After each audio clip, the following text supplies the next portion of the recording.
God bless. Safe home, gentlemen.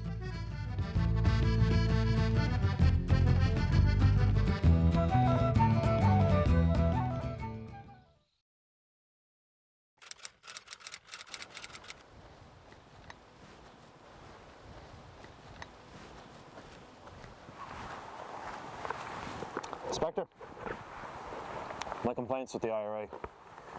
This nightmare world of disappearances, killings, murders, and outrage inflicted on our men that destroyed the will of our people. We did everything we could to defend our barracks and our people. The RIC existed in name only. We lived under a military terrorism, a civilian-led government that handed out military decrees, and the gun was used in every argument. This country's become a mob. And in the mob, there's only one law, gun law. And the gunman's become supreme. And the spirit of the gunman has invaded everything. And Ireland's going to stay this way for the foreseeable future. That's what we're left with.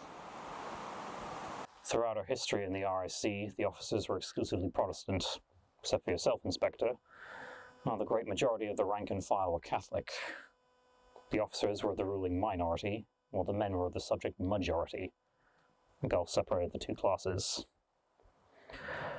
It was asserted by its rulers that this force was to be outstanding in its detachment from religion and politics, as every police force should be, but it can't be supposed that those conditions would be the characteristics of a force specially created to sustain one class over another. And those were the people that ruled Ireland for generations, stopping at nothing to maintain their position.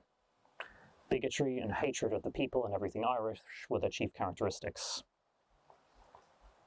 I just feel I could never move up in the ranks due to those reasons.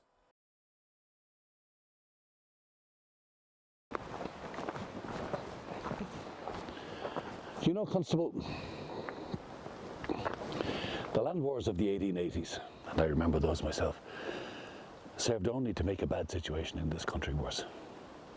Poverty and starvation and disease were rampant around the country. And then those minor revolts of 1848 and 1867 only went to make a bad situation absolutely intolerable. The people were so beaten and so bowed, they struggled to keep a roof over their heads and to keep themselves fed. And the evictions, which were daily at the time, were tended only by the sheriff and the bailiff. The people were so helpless and so hungry that, quite honestly, there was no fight left in them. And so, as a police force, there was very, very little friction between ourselves and the people. In fact, quite often we used to attend their social occasions, sporting days and dances and so on.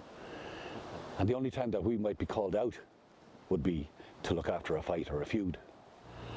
And that in itself served really just to remind them of our presence.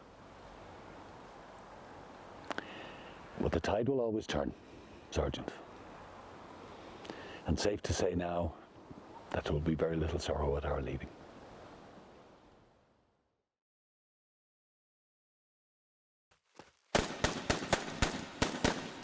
Men, we live in a time of great and complex change. As you know, the RIC will disband in Southern Ireland today, Tuesday the 4th of April in 1922. In Northern Ireland, they will hold off disbandment until the 31st of May of this year. However, we have decided to leave today in order to allow the Royal Ulster Constabulary to take control. The RIC, gentlemen, was founded as an imperial force and will today die as an imperial force. Quite simply, we have been hounded out of Ireland. That, I'm afraid, is the cost of war. Each of us will receive the pension and allowances as due to us and as outlined by the paymaster. And each man will receive a travel pass, valid in Ireland, Scotland and England, to travel wherever he will. Gentlemen, I want to thank each and every one of you for your service to the country. And I want to wish you Godspeed wherever your travels may take you. I thank you. And I salute you.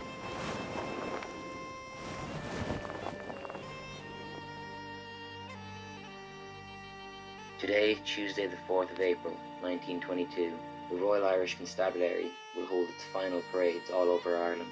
We will go quietly in my Fivemiletown Barracks, with no parade and no fuss. The main parade will be held in the Phoenix Park Depot in Dublin, the training depot built in 1842 and the spiritual home of the Constabulary. At the conclusion of this parade, the RIC will effectively cease to exist, and in accordance with the unanimous wish of the officers and men of the RIC, the government has decided to disband the force completely. We were all informed that all policemen would have compensation and disturbance allowance payable to them on their disbandment.